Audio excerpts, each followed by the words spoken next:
Buenas noches con todos y bienvenidos al Masterclass Desafíos Contemporáneos en la Construcción de Políticas Interculturales Públicas en Latinoamérica. Hoy tendremos como ponente principal al doctor Carlos Crespo Burgos, quien es doctor en Educación en Políticas Públicas y Gestión del Conocimiento por la Universidad Federal de Minas Gerais de Brasil, maestría en Ciencias Sociales aplicada a la educación por la UNICAM, también en Brasil. Además, además, director del Centro Nacional de Investigaciones Sociales y Educativas de Ecuador y coordinador de la Red Internacional de Trabajo Docente, Red Estrado, capítulo Ecuador. Como moderador de la masterclass tendremos a Efraín Ticona Aguilar, quien es el coordinador del programa del Diplomado Internacional en Interculturalidad y Políticas Públicas de Latinoamérica que está organizando esta masterclass.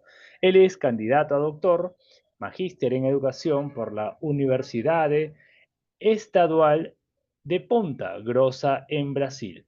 Es asociado al Grupo de Estudios e Investigación en Política Educativa y Evaluación. Adelante, Efraín. Muchas gracias, Dandy. Igualmente, la presencia de nuestro ponente ilustrado Carlos Crespo, quien con su experiencia nos va a compartir este masterclass.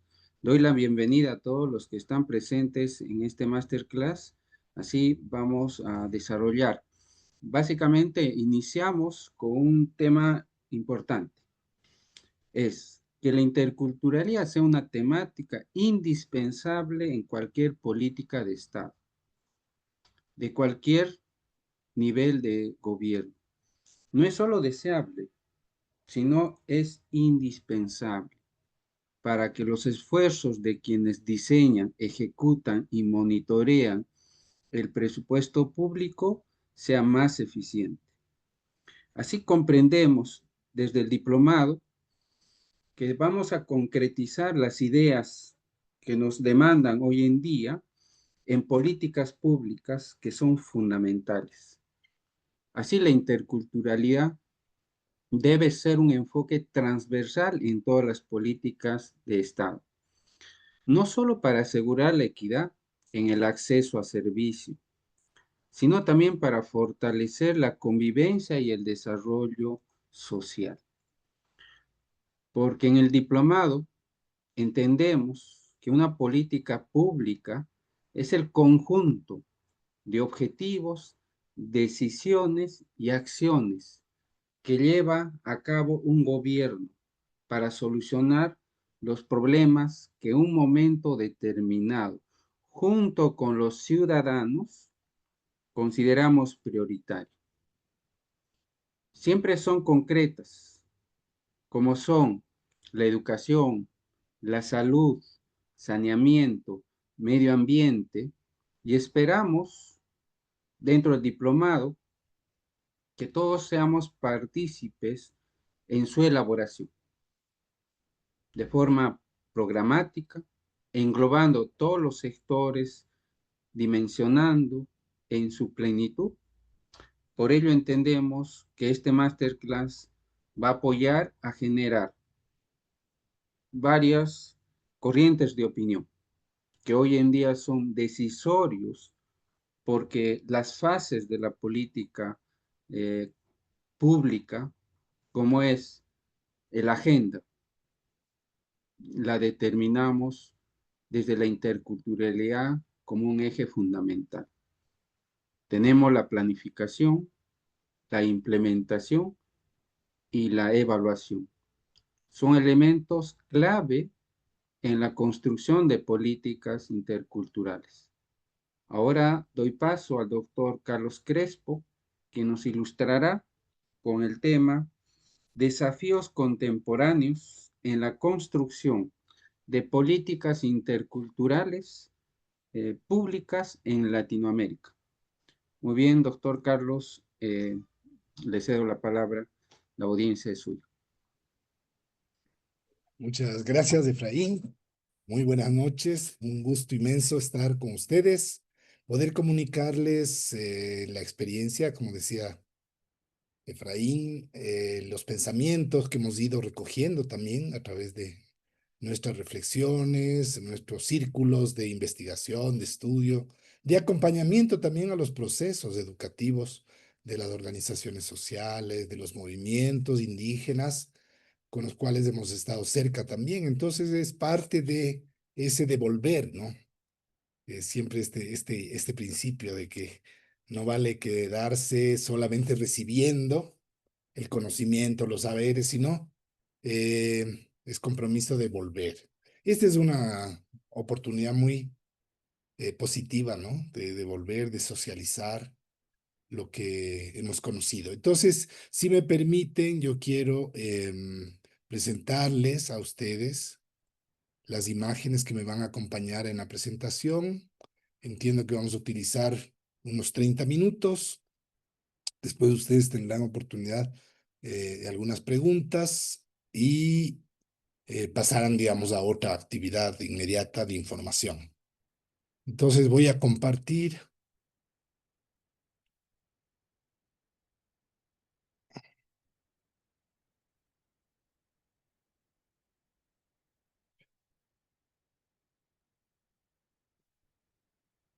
Como ya se ha anunciado, entonces el término fuerte es desafíos, ¿no?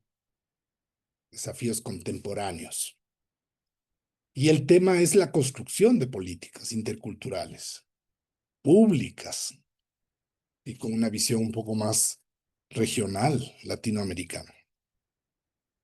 Entonces son varios asuntos que están en juego y empiezo agradeciendo esta invitación a la querida Facultad de Educación de la Universidad Cayetano, la peruana Cayetano, porque fui parte de, como docente investigador también. Entre 2015 y 2019 estuve participando directamente, presencialmente, viviendo en Lima, y agradeciendo la invitación que entonces me hiciera la profesora Raquel Villaseca. A Efraín, agradecerle también como coordinador del diplomado, docente también de la sección de gestión y calidad educativa, agradecer por su confianza, por la invitación a esta conferencia, ¿no? Que es parte de la convocatoria del diplomado. A la profesora Mariela Quipas, jefa del departamento académico, a mi amiga la doctora Elisa Robles, jefa de posgrado y especialización de la Facultad de Educación, a quien agradezco también por su amistad y trabajo compartido que hicimos varios años en la facultad. Utilizo unas palabras a manera de introducción de Efraín. Cuando me invitaba a dar esta conferencia, me dice, te voy a hacer como una síntesis de algunos temas que están en juego en estos desafíos. Y entonces decía Efraín, la construcción de políticas interculturales públicas en Latinoamérica enfrenta una serie de desafíos complejos en este contexto que vivimos actualmente, ¿no? Entonces, algunos desafíos que mencionaba Efraín, la persistencia de asimetrías del poder, las desigualdades en nuestra América Latina, ¿no?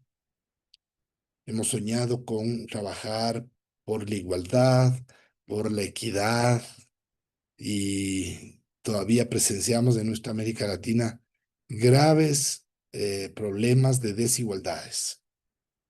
Dificultades en la construcción de diálogo genuino y de participación también, mencionaba Efraín. La implementación es un tema muy fuerte. Justamente Efraín mencionaba que parte de las políticas son la fase de implementación, porque muchas políticas se han quedado en los papeles, se han quedado en los discursos, pero el reto grande de las políticas es cómo se implementa, con quiénes se implementa. Tal vez ese sea un tema que va a cruzar estas ideas que yo voy a compartir con ustedes. Y una vez que se implementan, ¿cómo se sostienen? También hay desafíos conceptuales, también voy a mencionar así rápidamente algunos temas que están en debate actualmente. Y bueno, de manera general, decía Efraín, el tema del contexto, ¿no?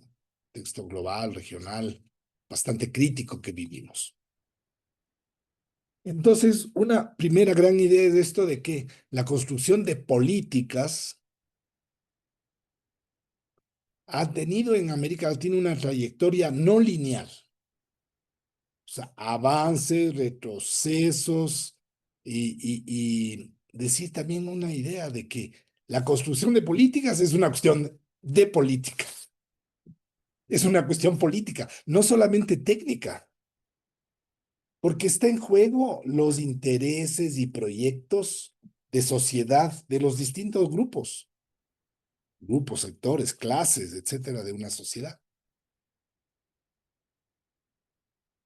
Entonces empiezo dando una idea de concebir al Estado como un espacio de disputa, una arena de disputa, decía Bakhtin, cuando hablaba un poco de la disputa de los símbolos, ¿no?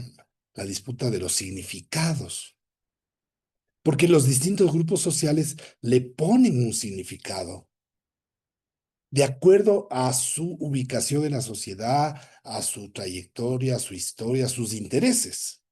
Entonces, interculturalidad, ya vamos a ver, interculturalidad, políticas de interculturalidad, se presta a distintos significados según los lugares, los actores y los intereses que se tienen. Se le asignan distintos significados. Entonces, el Estado, en un sentido amplio, el Estado, concebimos como el lugar en que se despliegan confrontaciones y disputas políticas y de posicionamiento de significados sociales entre distintos proyectos políticos, entre distintas estrategias de opresión, por ejemplo, que se articulan, que se entrecruzan, que se normalizan, que se disciplinan. También el Estado puede ser visto como un flujo, no solo como un espacio de disputa, sino como un flujo de demandas, como decía Efraín, entre gobierno y ciudadanos. Los ciudadanos demandan. Y los gobiernos, representantes un poco del poder, de un nivel del poder, dan respuestas. Pero entonces el Estado se convierte como un espacio también de tensiones, ¿no? En algunos casos de rupturas. Rupturas también que posibilitan resistencias y alternativas. En estos espacios se ha generado la trayectoria de disputa por el avance de la interculturalidad desde las últimas décadas del siglo pasado. Entonces, los avances que tenemos en América Latina no son, como dice ahí, no son lineales, ni han estado libres de tensiones, dice esta autora. Bien cargados de conflictividad, cargados de conflictividad. Ahí están utilizando unas ideas de este grupo de sociólogas y políticas, ¿no?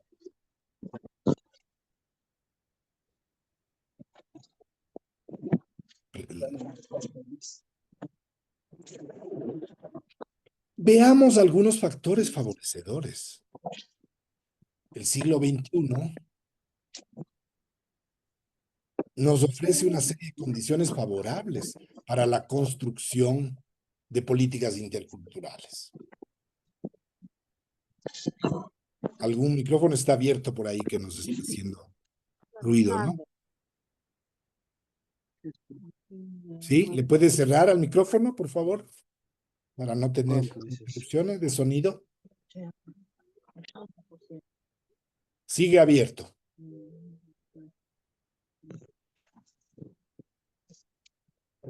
Manuel dice. Manuel tiene abierto.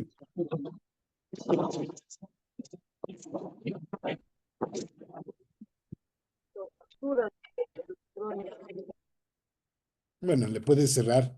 Los que están administrando la conferencia pueden cerrar todos los micrófonos. Sí, Entonces, el siglo XXI nos ofrece condiciones favorables también para la construcción de política intercultural. Menciono la influencia de la transición del pensamiento postmoderno, que recupera las diversidades, ¿no? El reconocimiento de las diversidades, frente al pensamiento único, por ejemplo, o el reconocimiento de las culturas, de que todas las culturas tienen un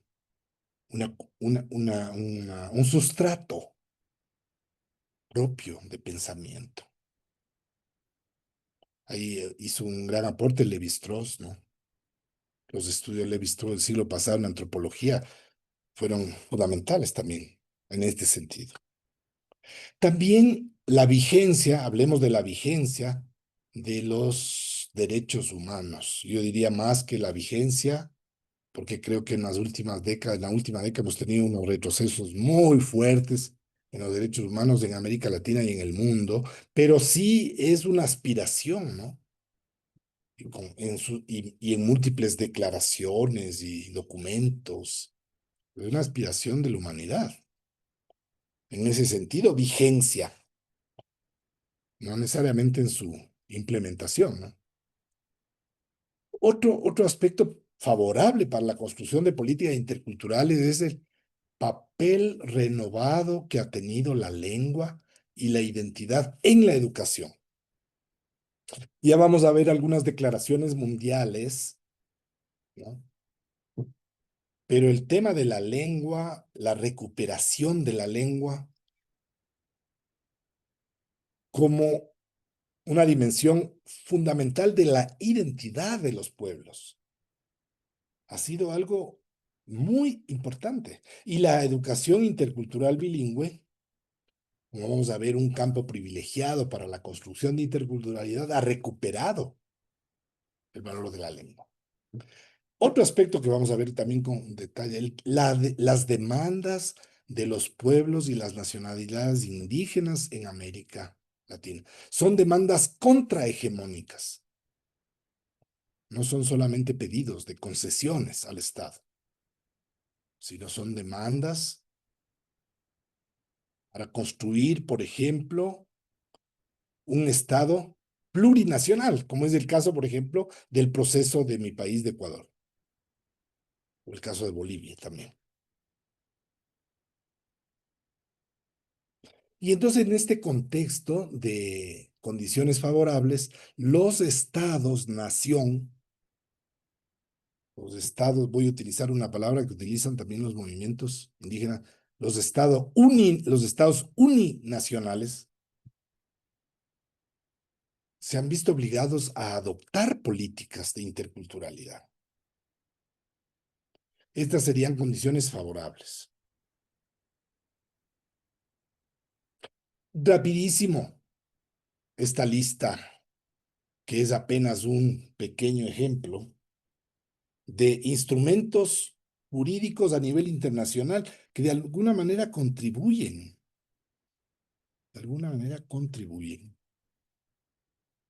a esta construcción de política, porque son marcos globales. Por ejemplo, en 1989, este convenio de la OIT, de la Organización Internacional del Trabajo, famosísimo, el convenio 169 sobre pueblos indígenas y tribales. Les recomiendo que ustedes se bajen y le revisen.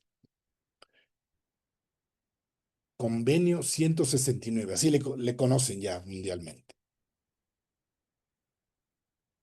En el 92, 93, unos años después, en las Naciones Unidas, se firma este convenio sobre diversidad biológica. Esto es una declaración en la Cumbre de la Tierra, que se llamó, ¿no? En Brasil, Río de Janeiro, en el 92. Después fue, digamos,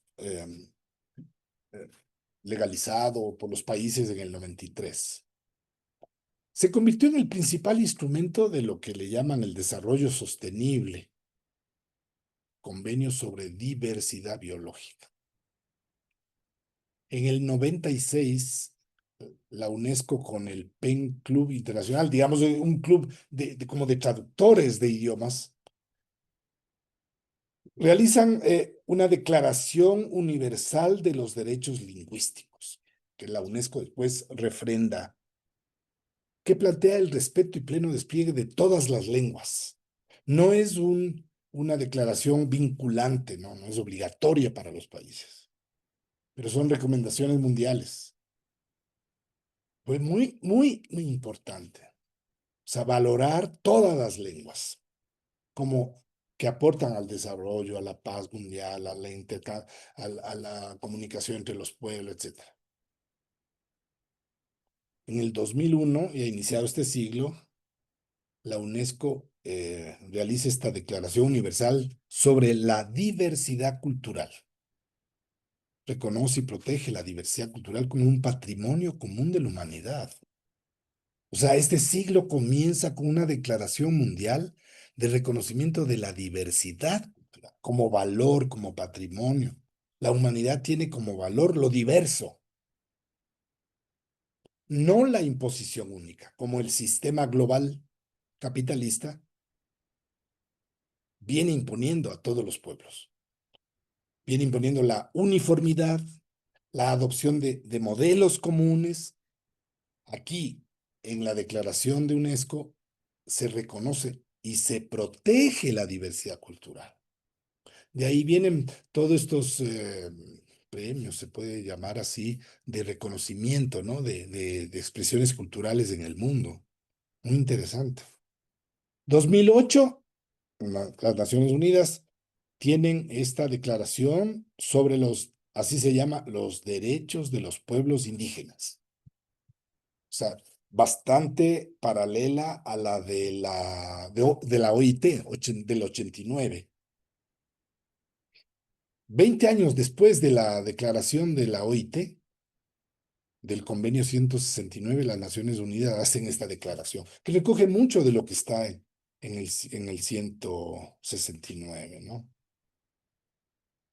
Y bueno, ahí es interesante el tema del protocolo de Nagoya, ¿no?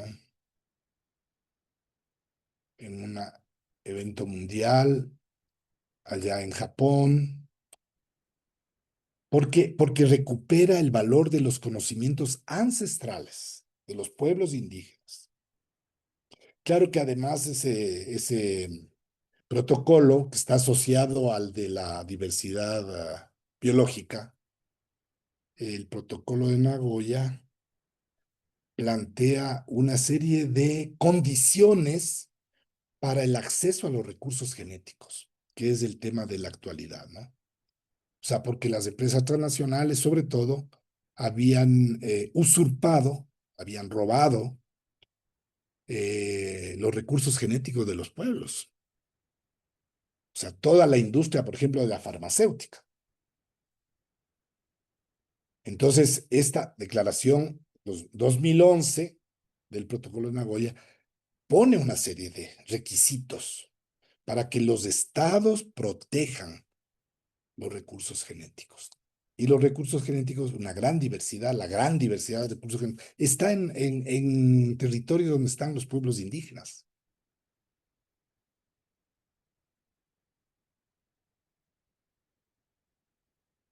Una idea general, avanzando, ¿no?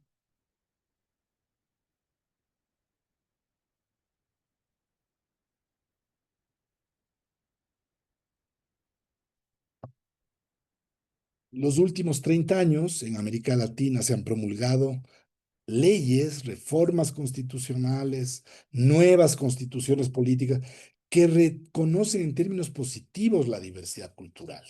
O sea, lo vamos a dejar así como gran idea general, porque después voy a retomar un poquito en términos del campo de la educación, voy a retomar algunos avances que hemos tenido, y yo voy a mencionar el caso de mi país, Ecuador, y el caso de Bolivia, en las constituciones. Pero la idea que queremos plantear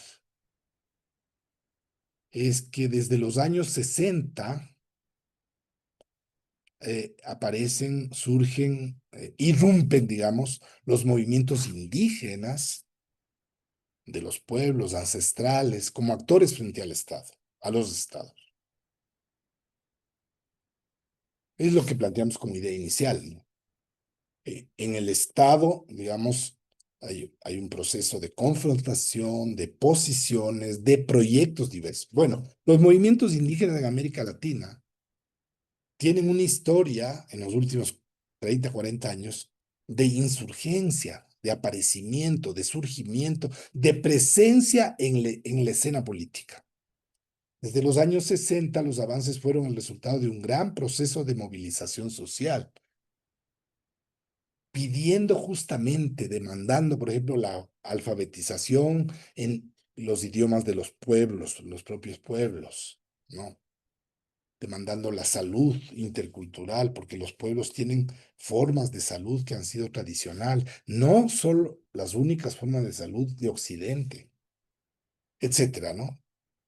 Y no hablemos todavía de la educación intercultural, porque también la educación intercultural es parte de esa demanda y exigencia de los movimientos. Y a comienzo de los años 90, estos movimientos irrumpen en la escena pública tras un largo proceso de gestación y consolidación, con propuestas, y ahí voy a hablar de mi país, de Ecuador, para la construcción de lo que los movimientos de los pueblos y nacionalidad hablan del Estado plurinacional. Precisamente en Ecuador es histórico, digamos, el levantamiento y la marcha indígena de los años 90. Y una de las grandes demandas que está vigente hasta ahora y con luchas muy concretas y avances muy concretos es la construcción del Estado plurinacional, que es el ejemplo más claro del debate público, digamos, que en Bolivia y Ecuador ha habido en las últimas décadas, ¿no? Finalmente se logró integrar en las declaraciones de las constituciones, tanto la ecuatoriana como la boliviana, en la primera década de este siglo, la consideración de que nuestros estados son estados interculturales y plurinacionales. Una breve reflexión sobre este término de multiculturalismo, ¿no? El multiculturalismo, que es un término que se ha reconocido en general, sería como la expresión de un gran avance en América Latina. En las últimas décadas, América Latina avanzó creando, digamos, una serie de respuestas de parte de los estados que integraron, digamos, políticas de reconocimiento de la interculturalidad, reconocimiento de la existencia de diversas culturas, ¿no? Guatemala, México, por ejemplo, México, Guatemala. Perú, por supuesto, ¿no? Su país, el país del mío, Ecuador, porque son países de gran diversidad, ¿no? Con gran presencia de los pueblos indígenas, de las nacionalidades. Entonces los estados, como decía, respecto a factores que han favorecido la interculturalidad, la construcción de políticas interculturales, los estados de alguna manera se han visto obligados a adoptar decretos, acuerdos, políticas, incorporar declaraciones, etcétera. Ustedes saben, por ejemplo, la guerra que hay en Chile con los mapuches. O sea, el Estado chileno, un Estado que hasta hoy combate duramente a los pueblos mapuches, por ejemplo. Entonces, hay unas preguntas que no son para responderlas aquí, obviamente, pero que dejamos como reflexión, ¿no? Ha contribuido este reconocimiento, este multiculturalismo, a mejorar de manera sustantiva la calidad de vida de las poblaciones indígenas históricamente relegadas. Porque, digamos, algunas constituciones, leyes, decretos, acuerdos reconocen, pero efectivamente estos pueblos han tenido una mejora sustantiva en la calidad de vida. Ha implicado posibilidades reales de ampliar los espacios de lo que los pueblos indígenas demandan como la autodeterminación, que para muchos sectores implica, digamos, un problema complejísimo porque se interpreta como que los pueblos indígenas o las nacionalidades quieren hacerse autónomas de los estados. Y no es exactamente ese el sentido. Algunos temas problema de las políticas de la interculturalidad y la educación intercultural, porque nos hemos preguntado, nos han pedido conversar un poquito sobre los desafíos, ¿no? Vamos avanzando y tenemos, ya estamos acercándonos, ya estamos. Un tema que ya mencioné al comienzo, la interculturalidad. El concepto de interculturalidad se presta a una polisemia, una multiplicidad de sentidos en el campo de la política pública. Una pregunta que está ahí presente es, ¿qué tipo de interculturalidad reproducen las políticas? Porque puedes decir que has generado, digamos, o has aprobado leyes o documentos o acuerdos de interculturalidad, pero ¿qué tipo de interculturalidad? Otra pregunta, problema, digamos, política, construcción de políticas. Construcción de políticas interculturales para los pueblos indígenas, con los pueblos indígenas o por los pueblos indígenas. Son las múltiples posibilidades. Como Efraín decía al comienzo, entre gobierno y ciudadano, decía. Otra pregunta que también tiene que ver con la educación intercultural. ¿Cuáles son los sujetos de la pedagogía de la interculturalidad? La construcción de la interculturalidad demanda una pedagogía social. Bueno, no una, diversas pedagogías. ¿Cuáles son los sujetos de esa pedagogía? Todas las poblaciones son pedagogías adaptadas a los distintos contextos, territorios, pueblos, o puede haber una sola pedagogía que enseña la interculturalidad. Pero de nuevo viene la pregunta, ¿cuál interculturalidad? Y hay el tema este de las modalidades que han ido adoptando las políticas. ¿A qué nos referimos? Por ejemplo, políticas que son destinadas solo a pueblos indígenas. Entonces se ha ido entendiendo que cuando se habla de interculturalidad se está refiriendo a los pueblos indígenas. No, no tiene que ver con las otras poblaciones que están dentro de un territorio. O implica a todos. Por tanto, es una interculturalidad que se construye a nivel de lo social global. ¿Qué cambios han generado políticas orientadas a toda la sociedad? Habría que examinar, por ejemplo, intentos de construcción de políticas interculturales no destinadas a un grupo específico, sino en general para toda la sociedad. Terminemos con una mirada rápida de la educación intercultural, porque decimos que es un campo prioritario en la construcción de políticas interculturales públicas. Entonces, digamos unas pocas ideas. La educación intercultural bilingüe constituye un modelo educativo con al menos 5 décadas de implementación. Cuando se acuñó este término, siglo pasado, años 70, 80, las poblaciones indígenas eran en su mayoría monolingües. Tenían la lengua de sus ancestros y sus asentamientos territoriales eran en la mayor parte rurales, ¿no? Y además muy distantes de las sedes donde estaba la hegemonía cultural y el poder, normalmente las capitales, las grandes ciudades, ¿no? Avanzadas 2 décadas y media del siglo XXI, estamos ya en el 25, un cuarto de siglo, la situación actualmente es diferente. La educación intercultural ha evolucionado, igual que en general la interculturalidad, pero enfrenta nuevos desafíos. Una mirada rápida de hitos en evolución de la educación intercultural.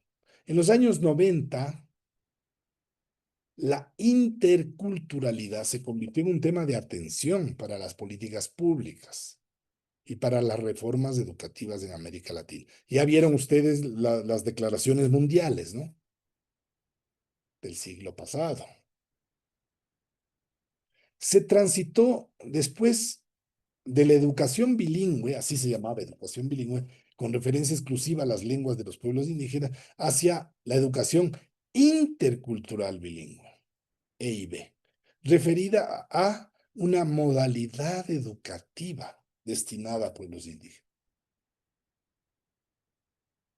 Todavía destinada a pueblos indígenas. Y en la primera década de este siglo, ya mencioné también algunas cosas al respecto, con la insurgencia de los movimientos indígenas, se cuestionó el enfoque de una interculturalidad funcional al sistema vigente. Entonces, intercultural sí, pero no se topa para nada el sistema actual. Un sistema racista, un sistema inequitativo, injusto, etcétera. No, no se cuestiona el sistema. Solo se introduce el tema de la interculturalidad. Este sistema vigente se empieza a reconocer que tiene una herencia colonialista. Entonces la interculturalidad adopta un enfoque crítico.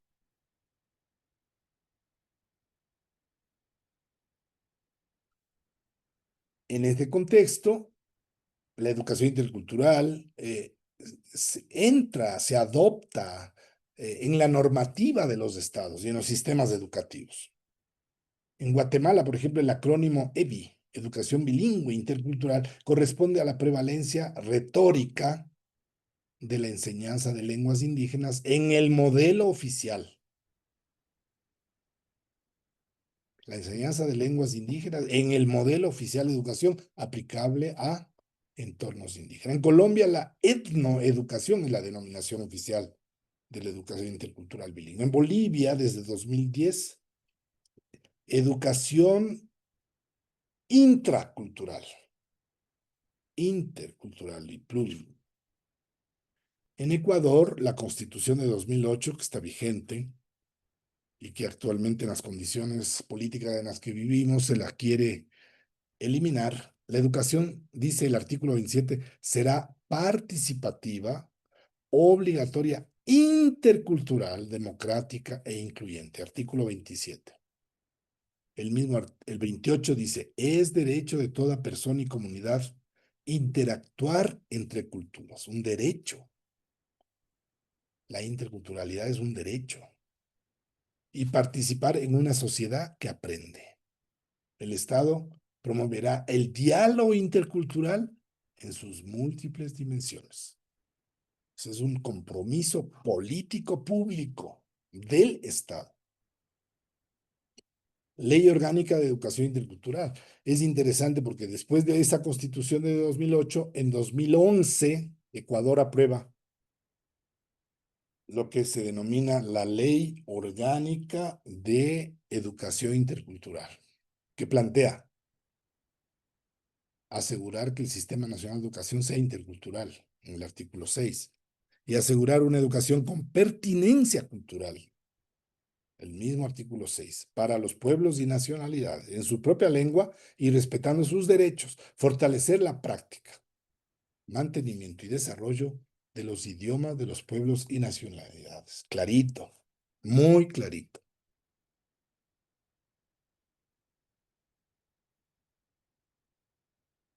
Así rápido, solo destacar dos conceptos que Bolivia integra en su ley de educación, también aprobada en el 2010.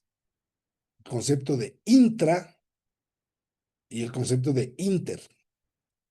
En la ley de la educación boliviana, denominada Abelino Siñani y Elizardo Pérez, que son los creadores del modelo de la escuela indígena Guarizata de los años 30, fue tomado el nombre de ellos para denominar a la ley, dice que la intra promueve la recuperación, fortalecimiento, desarrollo y cohesión al interior de las culturas de las naciones y pueblos indígenas originarios, campesinos, comunidades interculturales y afrobolivianas para la consolidación del Estado plurinacional basado en la equidad, solidaridad, complementariedad, reciprocidad y justicia, que serían los principios y valores esenciales de los pueblos indígenas. En el currículo del sistema educativo plurinacional se incorporan los saberes y conocimientos de las cosmovisiones de las naciones y pueblos indígenas, originarios, campesinos, etcétera. Y en el mismo artículo 6, en la segunda parte de esa ley, utilizan el otro concepto de el desarrollo de la interrelación e interacción de conocimientos. Saberes, ciencia y tecnología propios de cada cultura con otras culturas. Así le interpretan la interrelación e interacción de conocimientos, saberes, ciencia y tecnología de cada cultura, de otras culturas, que fortalece la identidad propia y la interacción en igualdad. Se promueven prácticas de interacción de diferentes pueblos y culturas, etcétera, etcétera, etcétera. Ya estamos terminando.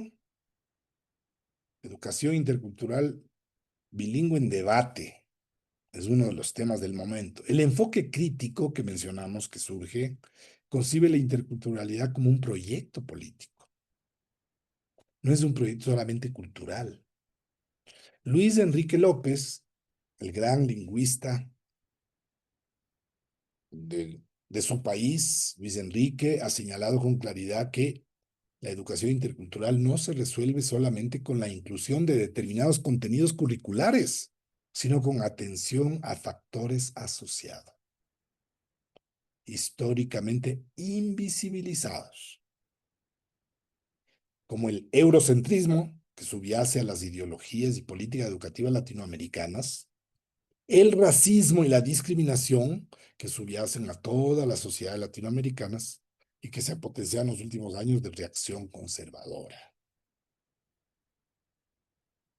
Entonces, la educación intercultural, así como la interculturalidad, entran en debate en esta época.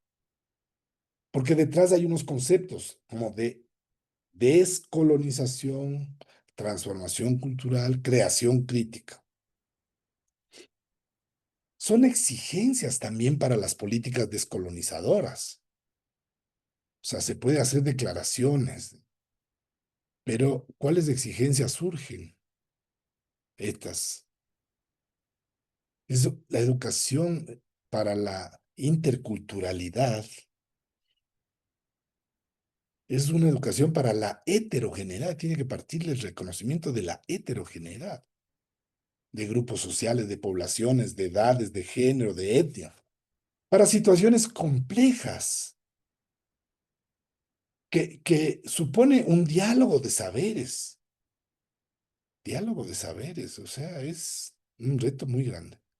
Con docentes que se han formado como docentes interculturales, fíjese, todos los...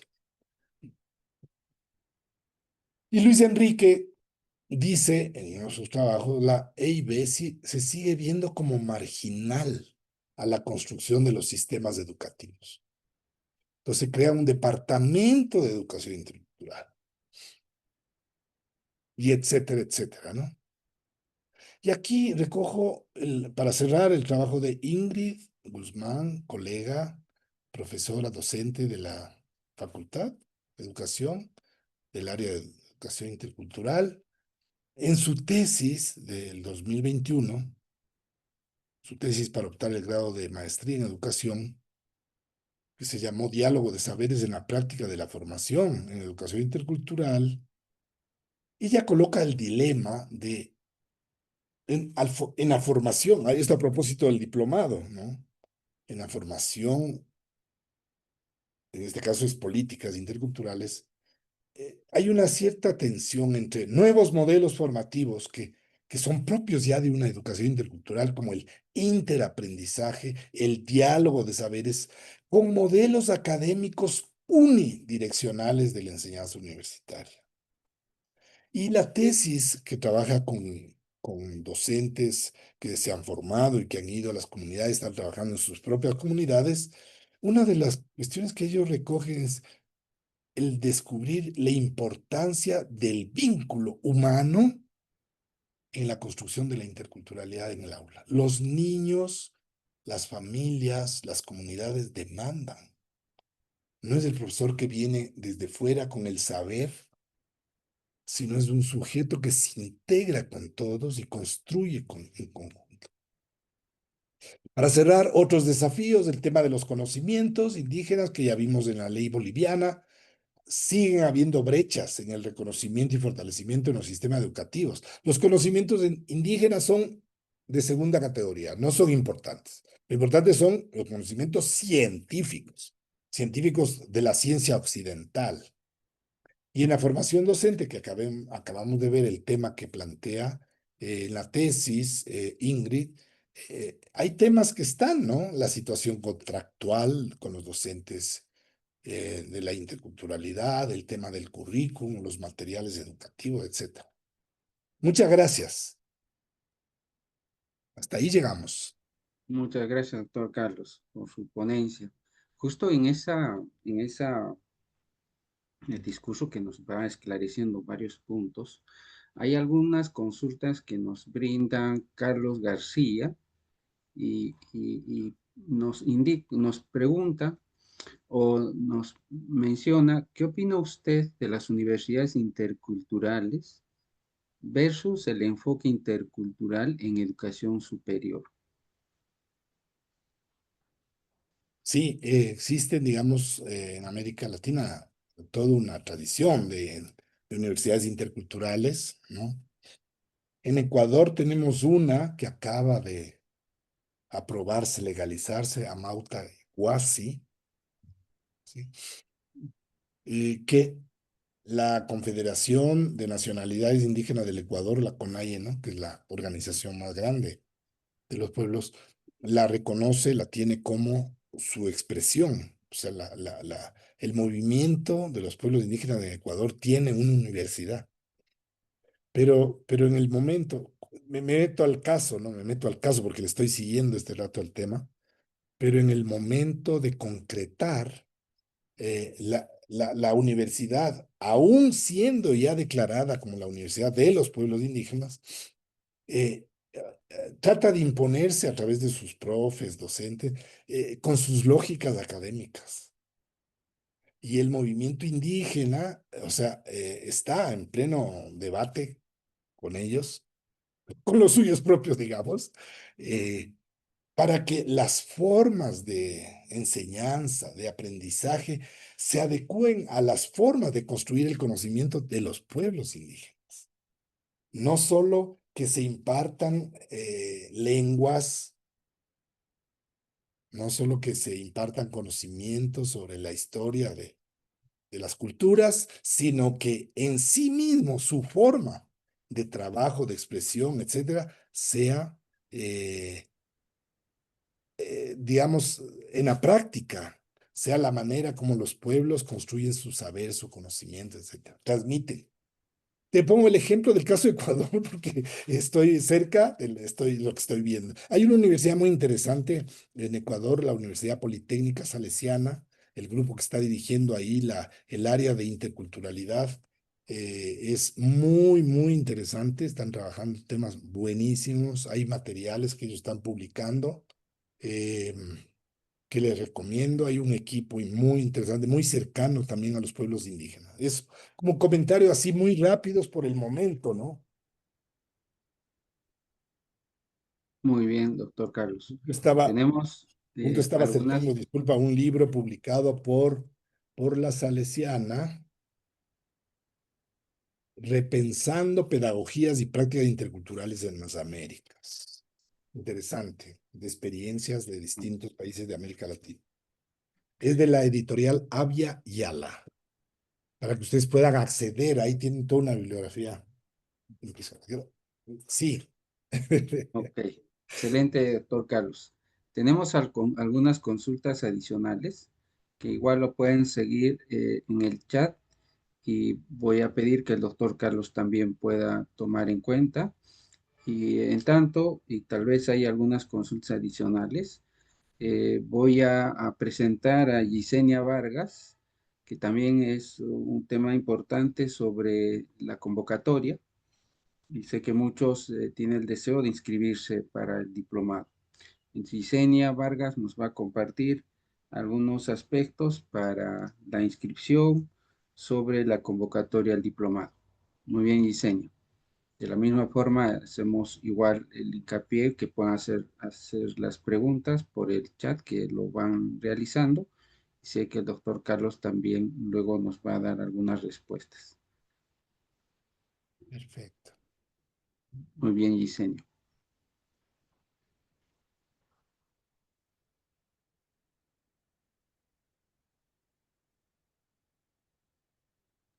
Mientras Gisenia se conecta, me parece que Jesús Ochoa Ignacio tiene una pregunta más.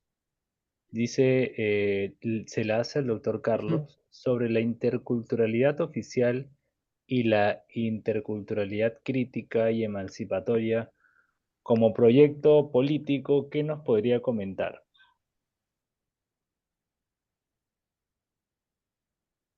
Sí, a ver, sí, claro, justo había yo planteado lo del enfoque crítico, ¿no? Ujú, Entonces ahí estamos, y yo diría que es un proceso que está apenas comenzando y sin embargo tenemos ya 2 décadas, ¿no? Y yo diría que en general una respuesta es que también avanza la interculturalidad emancipatoria por 2 factores. Uno, por el posicionamiento, clarificación, exigencia de los propios pueblos indígenas interesados. O sea, lo que le llamamos las luchas de los pueblos indígenas, exigencias de los pueblos indígenas, que implican muchísimas cosas, ¿no? Por eso me planteaba yo al inicio cómo concebimos el Estado como un espacio de disputa, de ujú, posicionamiento, de proyectos, ¿no? Todos los pueblos indígenas van avanzando, o sea, fueron despojados históricamente de sus territorios, de su lengua, fueron sometidos en su cultura, en su pensamiento, pero a medida que se ha ido avanzando históricamente, también han ido recuperando. En unos territorios más, en otros países menos, pero han ido avanzando en general, ¿no? Entonces, también depende un poco estos avances del avance de la sociedad en su conjunto. Yo, por ejemplo, digo en el caso de mi Ecuador, eh, tuvimos unos avances muy importantes en la primera década de este siglo, década y media, diría yo. Y fueron, lo de la Constitución de 2008 fue objeto de unos debates, del movimiento indígena llevó a la Asamblea Constituyente sus posicionamientos y fueron adoptados en la Constitución del país. Igual en Bolivia, fue producto de una historia de lucha social.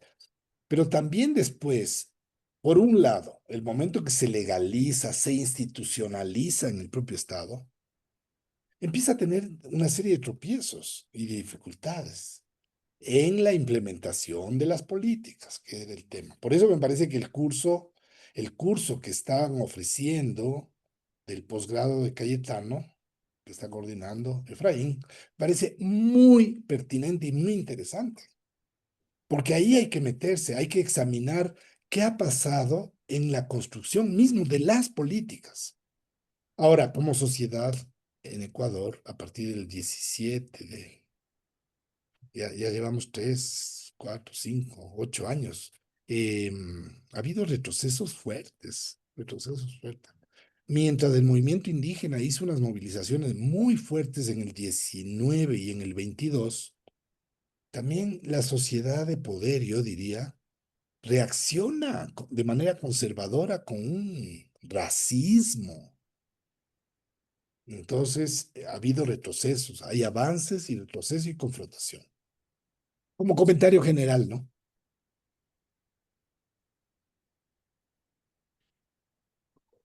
justo, doctor, hay una consulta que nos realizaba el caso de Yola Goicochea. nos dice si nos puedes mencionar probablemente algo de lo que ya has estado mencionando. ¿Nos puedes mencionar alguna política pública intercultural que fuera exitosa en Latinoamérica?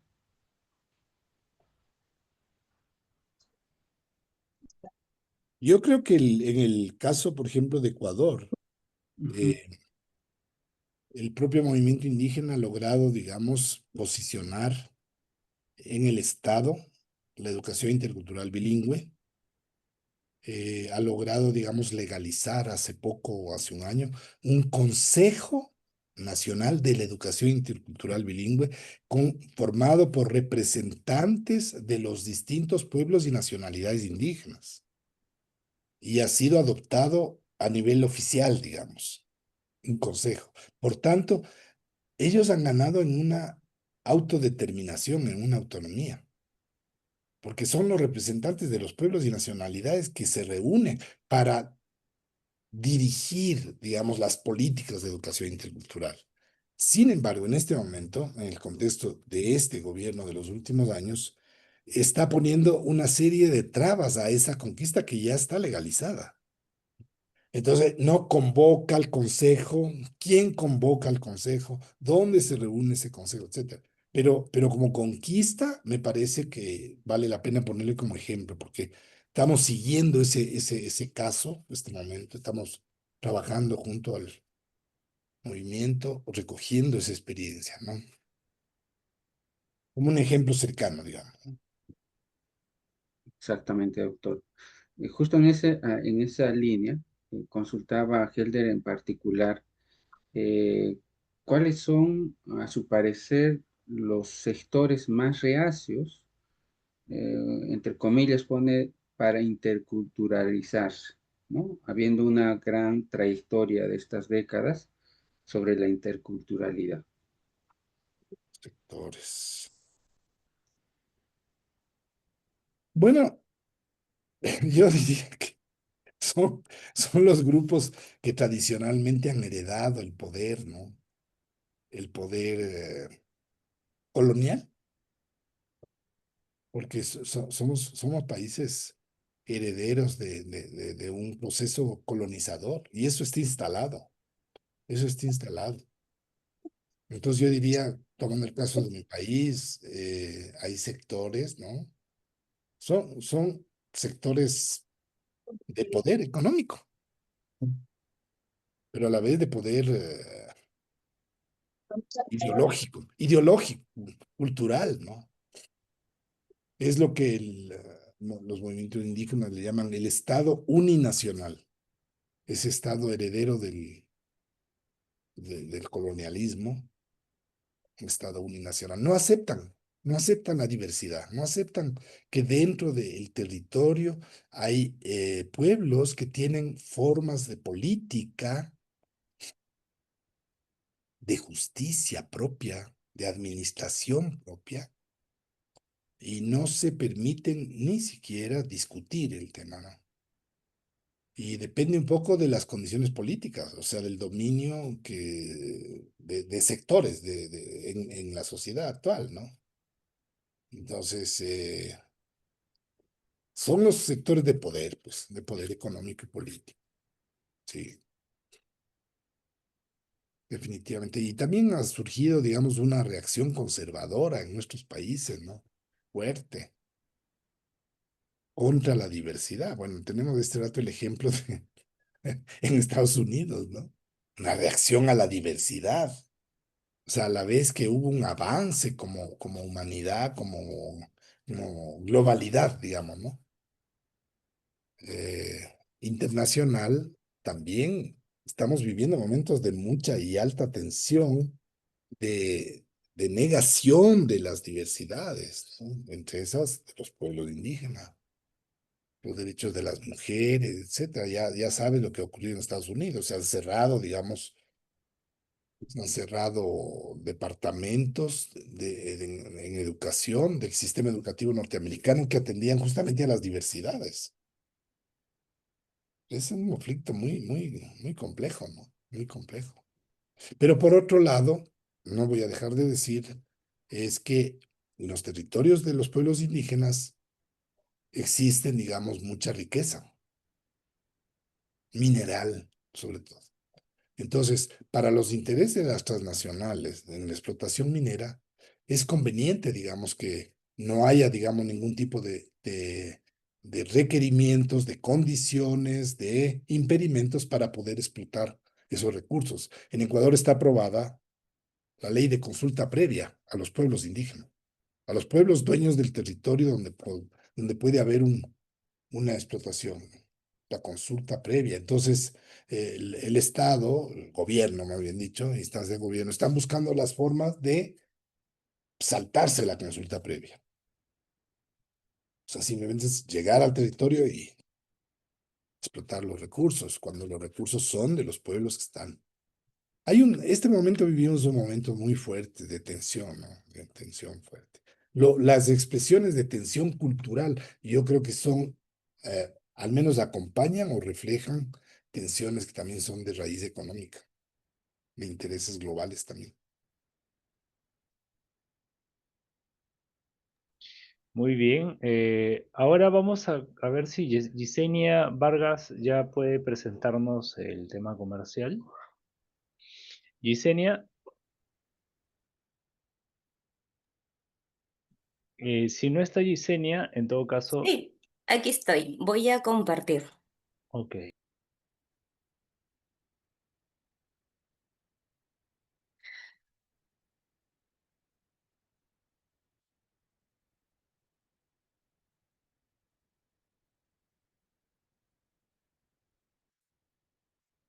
¿Sí se logra ver?